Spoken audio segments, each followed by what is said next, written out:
Friends, welcome to Bhoomika kitchen. ನಾನು ನಿಮ್ಮ ಭೂಮಿಕಾ ಸುದರ್ಶನ್.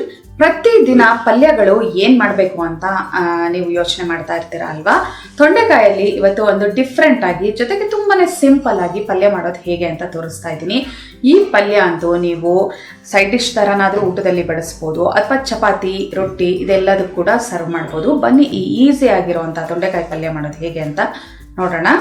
ತೊಂಡೆಕಾಯಿ ಪಲ್ಯಕ್ಕೆ ಮೊದಲು ತೊಂಡೆಕಾಯಿನ ಬೇಯಿಸ್ಕೊಂಡ್ಬಿಡ್ಬೇಕು. 1/4 kg ತೊಂಡೆಕಾಯಿನ ಈ ಥರ ಗಾಲಿಗಳಾಗಿ ಕಟ್ ಮಾಡ್ಕೊಂಡಿದ್ದೀನಿ. ಒಂದು ಕುಕ್ಕರ್ಗೆ ಹಾಕೊಳ್ತೀನಿ. ಮೊದಲು ಇದಕ್ಕೆ ಒಂದು ಅರ್ಧ ಕಪ್ ಅಷ್ಟು ನೀರು ಹಾಕೊಂಡ್ರೆ ಸಾಕು. ಜಾಸ್ತಿ ಏನು ಅವಶ್ಯಕತೆ ಇಲ್ಲ. ಬೇಯೋದಕ್ಕೆ ಎಷ್ಟು ಬೇಕಷ್ಟು, ರುಚಿಗೆ ತಕ್ಕಷ್ಟು ಉಪ್ಪು. ಬೆಂಡೆಕಾಯಿಗೆ ಒಂದು ಸ್ವಲ್ಪ ಉಪ್ಪು ಹಿಡ್ಕೋಬೇಕು, ಅದಕ್ಕೋಸ್ಕರ ಇವಾಗ ಒಂದ್ಸಲ ಎಲ್ಲ ಚೆನ್ನಾಗಿ ಮಿಕ್ಸ್ ಮಾಡ್ಕೊಂಡ್ಬಿಡ್ತೀನಿ.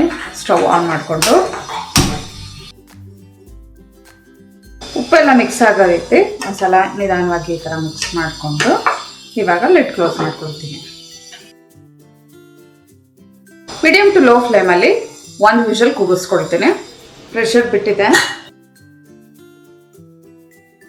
ಸಾಫ್ಟಾಗಿ ಚೆನ್ನಾಗಿ ಬೆಂದಿದೆ. ಹಿಂಗೆ ಮುಟ್ಟು ನೋಡಿದ್ರೇ ಗೊತ್ತಾಗ್ತಾ ಇದೆ. ಇದರಲ್ಲಿರೋ ಅಂಥ ಒಂದು ಸ್ವಲ್ಪ ನೀರಂಶ ಕೂಡ ಅದನ್ನು ತೆಗೆದು ಬಿಡೋಣ, ಶೋಧಿಸ್ಕೊಂಡ್ಬಿಡೋಣ. ಇವಾಗ ಒಗ್ಗರಣೆ ಹಾಕೊಳ್ತೀನಿ.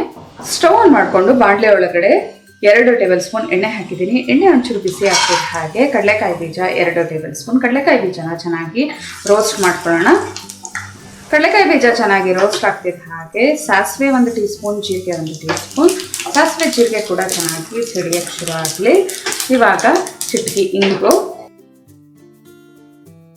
ಇಂಗು ಕೂಡ ಒಂದ್ಸಲ ಎಲ್ಲ ಚೆನ್ನಾಗಿ ಮಿಕ್ಸ್ ಮಾಡ್ಕೊಂಡ್ಬಿಡ್ತೀನಿ. 1 ಗರಿಯಷ್ಟು ಕರಿಬೇವಿನ ಸೊಪ್ಪು. ಕರಿಬೇವಿನ ಸೊಪ್ಪು ಒಂದು ಸ್ವಲ್ಪ ಚೆನ್ನಾಗಿ ಮಿಕ್ಸ್ ಮಾಡ್ಕೊಳ್ತಿದ್ದ ಹಾಗೆ 1 ಟೀ ಸ್ಪೂನ್ ಅಷ್ಟು ಅಚ್ಕಾರದ ಪುಡಿ. ನೀವು ಖಾರಕ್ಕೆ ಬೇಕಾದಷ್ಟು ನೋಡ್ಕೊಂಡು ಹಾಕೊಳ್ಳಿ. ಇನ್ನೊಂದು ಸ್ವಲ್ಪ ಜಾಸ್ತಿ ಆದರೂ ಹಾಕೋಬೋದು. ಇಷ್ಟಂತೂ ಬೇಕೇ ಬೇಕು, 1 ಟೀ ಸ್ಪೂನ್ ಅಷ್ಟು.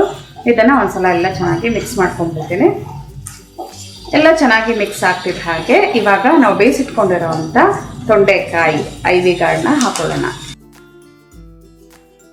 ಇದರಲ್ಲಿರೋ ಅಂಥ ನೀರನ್ನೆಲ್ಲ ತೆಗ್ದಿದ್ದೀನಿ. ಬರೀ ತೊಂಡೆಕಾಯಿ ಒಂದನ್ನೇ ಹಾಕೊಳ್ತೀನಿ. ತೊಂಡೆಕಾಯಿ ಹಾಕೊಳ್ತಿದ್ದ ಹಾಗೆ ಚೆನ್ನಾಗಿ ಮಿಕ್ಸ್ ಮಾಡ್ಕೋಬೇಕು. ಅದರಲ್ಲಿ ಇರೋವಂಥ ಖಾರ ಎಲ್ಲ ಹಿಡಿಬೇಕು. ಇವಾಗ ಉಪ್ಪು ಹಾಕೊಳ್ಳೋಣ. ತೊಂಡೆಕಾಯಿ ಬೇಯಿಸೋದಕ್ಕೆ ಉಪ್ಪು ಹಾಕಿರೋದ್ರಿಂದ ಇವಾಗ ಎಷ್ಟು ಬೇಕು ಇದಕ್ಕೆ ಅಷ್ಟು ಮಾತ್ರ ಹಾಕೊಂಡ್ರೆ ಸಾಕು. 1 ಚಿಟಕಿ ಹಾಕ್ತೀನಿ. ಒಂದ್ಸಲ ಎಲ್ಲ ಚೆನ್ನಾಗಿ ಮಿಕ್ಸ್ ಮಾಡ್ಕೊಳ್ತೀನಿ. 3 ನಿಮಿಷ ಇದನ್ನು ಚೆನ್ನಾಗಿ ಮೀಡಿಯಂ ಫ್ಲೇಮಲ್ಲಿ ಫ್ರೈ ಮಾಡ್ಕೊಂಡಿದ್ದೀನಿ. ಉಪ್ಪು ಖಾರ ಎಲ್ಲ ಇದು ತೊಂಡೆಕಾಯಿಗೆ ಚೆನ್ನಾಗಿ ಹಿಡಿಬೇಕು. ನಾನು ಗಾಲಿಗಳನ್ನ ಅಷ್ಟು ಈವನ್ ಆಗಿ ಕಟ್ ಮಾಡ್ಕೊಳಕ್ಕಾಗಿಲ್ಲ ಕಾಣಿಸ್ತಿರೋದ್ರಿಂದ. ನೀವು ಪರ್ಫೆಕ್ಟಾಗಿ ಚೆನ್ನಾಗಿ ಮಾಡ್ಕೊಳ್ಳಿ. ಇವಾಗ 3 ಟೇಬಲ್ ಸ್ಪೂನ್ ಅಷ್ಟು ಹಸಿ ತೆಂಗಿನ ತುರಿ ಹಾಕೊಳ್ತಾ ಇದ್ದೀನಿ. ಇದಕ್ಕೆ ಇನ್ನೇನು ಹಾಕದೇ ಇರೋದ್ರಿಂದ ಕಡಲೆಕಾಯಿ ಬೀಜ, ತೆಂಗಿನ ತುರಿ ನೀವು ಹಾಕಿದಷ್ಟು ತುಂಬಾ ರುಚಿಯಾಗಿರುತ್ತೆ. ನೋಡಿ, ಇದನ್ನು ಹಾಕೊಂಡು ಕೂಡ ಒಂದ್ಸಲ ಚೆನ್ನಾಗಿ ಎಲ್ಲನೂ ಮಿಕ್ಸ್ ಮಾಡ್ಕೋಬೇಕು. ಹೀಗೆ ನಿಧಾನವಾಗಿ.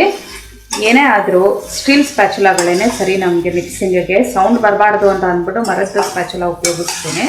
ನೋಡಿ, ಇದರಲ್ಲಾದರೆ ಈವನ್ ಆಗಿ ಎಷ್ಟು ಚೆನ್ನಾಗಿ ಮಿಕ್ಸ್ ಮಾಡ್ಕೋಬೋದು ಅಂತ. ತೆಂಗಿನಕಾಯಿ ಹಾಕ್ಕೊಂಡು ಚೆನ್ನಾಗಿ ಮಿಕ್ಸ್ ಮಾಡ್ಕೊಳ್ತಿದ್ದ ಹಾಗೆ ಹುರ್ಗಡ್ಲೆನ ಕುಟ್ಟಿ ಪುಡಿ ಮಾಡ್ಕೊಂಡಿದ್ದೀನಿ. ತುಂಬ ನೈಸ್ ಪೌಡ್ರ್ ಬೇಡ, ಆದಷ್ಟು ಒಂಚೂರು ತರ್ತರಿ ಆಗಿರಲಿ. 1 ಟೇಬಲ್ ಸ್ಪೂನ್ ಅಷ್ಟು ಹುರ್ಗಡ್ಲೆನ ಹಾಕ್ಕೊಂಡು ಜಸ್ಟ್ ಅದು ಕೋಟ್ ಆಗಬೇಕು. ಅಂದರೆ ಉಪ್ಪು, ಖಾರ, ತೆಂಗಿನಕಾಯಿ ಎಲ್ಲ ಆ ತೊಂಡೆಕಾಯಿಗೆ ಮಿಕ್ಸ್ ಆಗಿ ಹಿಡ್ಕೋಬೇಕು, ಅಂಟ್ಕೋಬೇಕು. ಅದಕ್ಕೋಸ್ಕರ ಈ ಹುರ್ಗಡ್ಲೆನ ಕೊನೆಯಲ್ಲಿ ಹಾಕೋಬೇಕು. ಹುರ್ಗಡ್ಲೆ ಪುಡಿನ ಈ ಥರ ಎಲ್ಲ ಚೆನ್ನಾಗಿ ಮಿಕ್ಸ್ ಮಾಡ್ಕೋಬೇಕು. ನಿಧಾನವಾಗಿ ಮಿಕ್ಸ್ ಮಾಡಬೇಕಾದ್ರೆ ಒಂಚೂರು ಕೈ ಆ ಕಡೆ ಈ ಕಡೆ ಹೋಗುತ್ತೆ, ಆ ಕಡೆ ಈ ಕಡೆ ಚೆಲ್ಲುತ್ತೆ. ಇದೇನಪ್ಪ ಇವರು ಇಷ್ಟು ಕೆಟ್ಟದಾಗಿ ಅಡುಗೆ ಮಾಡ್ತಾರೆ ಅಂತ ಅಂದ್ಕೋಬೇಡಿ. ಕಾಣಿಸ್ತಾ ಇರೋದ್ರಿಂದ ಒಂದೊಂದ್ಸಲ ಹಂಗಾಗೋ ಚಾನ್ಸಸ್ ಇರುತ್ತೆ. ಹುರ್ಗಡ್ಲೆ ಪುಡಿ ಹಾಕ್ತಿದ್ದ ಹಾಗೆ ಒಂದ್ಸಲ ಕ್ಲೀನಾಗಿ ಮಿಕ್ಸ್ ಮಾಡ್ಕೋಬೇಕಷ್ಟೇ. ಜಾಸ್ತಿ ಫ್ರೈ ಮಾಡೋಕ್ಕೆ ಹೋಗ್ಬಿಡಿ, ಯಾಕೆಂದರೆ ಎಲ್ಲ ತಳ ಹತ್ಕೊಂಡ್ಬಿಡುತ್ತೆ. ಅಂದರೆ ತಳದಲ್ಲಿ ಸೀದೋದಂಗೆ ಆಗ್ಬಿಡುತ್ತೆ. ಹುರ್ಗಡ್ಲೆ ಹೋಗಿ ಅಂಟ್ಕೊಂಡು ಸರ್ವ್ ಮಾಡ್ಕೊಳ್ಳೋಕ್ಕೆ ತೊಂಡೆಕಾಯಿ ಪಲ್ಯ ರೆಡಿ ಇದೆ. ಬಿಸಿ ಬಿಸಿ ತೊಂಡೆಕಾಯಿ ಪಲ್ಯ ರೆಡಿ ಆಯ್ತು ನೋಡಿ. ಕಳೆದ ಬಾರಿ ನಾನು ಎಷ್ಟೊಂದು ವೆರೈಟಿ ತೊಂಡೆಕಾಯಲ್ಲಿ ಐಟಮ್ಸ್ಗಳನ್ನ ತೋರಿಸಿದ್ದೀನಿ. ಚಟ್ನಿ, ಪಲ್ಯ, ಸಾಗು ಈ ಥರ ಎಲ್ಲ. ಇದಂತೂ ತುಂಬ ಈಸಿ, ಯಾರು ಬೇಕಾದರೂ ಮಾಡ್ಕೋಬೋದು. ಜಸ್ಟ್ ಎಣ್ಣೆ ಹಾಕೋದು, ಒಂಚೂರು ಒಗ್ಗರಣೆ ಹಾಕೊಳ್ಳೋದು, ತೊಂಡೆಕಾಯಿ ಹಾಕೊಂಡು ಫ್ರೈ ಮಾಡಿದ್ರೆ ಮುಗ್ದೇ ಹೋಯ್ತು. ಇದೇನಪ್ಪ ಕಡಲೆಕಾಯಿ ಬೀಜ ಹಾಕಿದ್ದಾರೆ ಅಂತ ಅನ್ಕೋಬೋದು. ಮಧ್ಯ ಮಧ್ಯ ಕಡಲೆಕಾಯಿ ಬೀಜ ಸಿಗ್ತಾ ಇದ್ರೆ ತಿನ್ನೋದಕ್ಕಂತೂ ತುಂಬಾ ರುಚಿಯಾಗಿರುತ್ತೆ. ಆ ಹುರ್ಗಡ್ಲೆ ಪುಡಿ ಹಾಕಿರೋದ್ರಿಂದ ಆ ಉಪ್ಪು ಖಾರ ಎಲ್ಲ ಫೈನಾಗಿ ಅಂದರೆ ತುಂಬ ಚೆನ್ನಾಗಿ ಕೋಟಾಗಿದೆ ತೊಂಡೆಕಾಯಿಗೆ. ನೀವು ಕೂಡ ಈ ಸಿಂಪಲ್ ಆಗಿರೋವಂಥ ತೊಂಡೆಕಾಯಿ ಪಲ್ಯನ ಒಂದ್ಸಲ ಮಾಡಿ ಹೇಗಿದೆ ಅಂತ ನನಗೆ ಕಮೆಂಟ್ ಬಾಕ್ಸಲ್ಲಿ ತಿಳಿಸ್ಬೇಕು. ಈ ತೊಂಡೆಕಾಯಿ ಪಲ್ಯ ಅಂತೂ ಚಪಾತಿ, ಅಕ್ಕಿ ರೊಟ್ಟಿ, ಜೋಳದ ರೊಟ್ಟಿ ಅಥವಾ ಊಟದ ಜೊತೆ ಸೈಡ್ ಡಿಶ್ ಥರ ಬೇಕಾದರೂ ನೀವು ಬಡಿಸ್ಬೋದು. ಇವತ್ತಿನ ಈ ರೆಸಿಪಿನ ಹೇಗಿದೆ ಅಂತ ನನಗೆ ಕಮೆಂಟ್ ಬಾಕ್ಸಲ್ಲಿ ದಯವಿಟ್ಟು ತಿಳಿಸ್ಬೇಕು.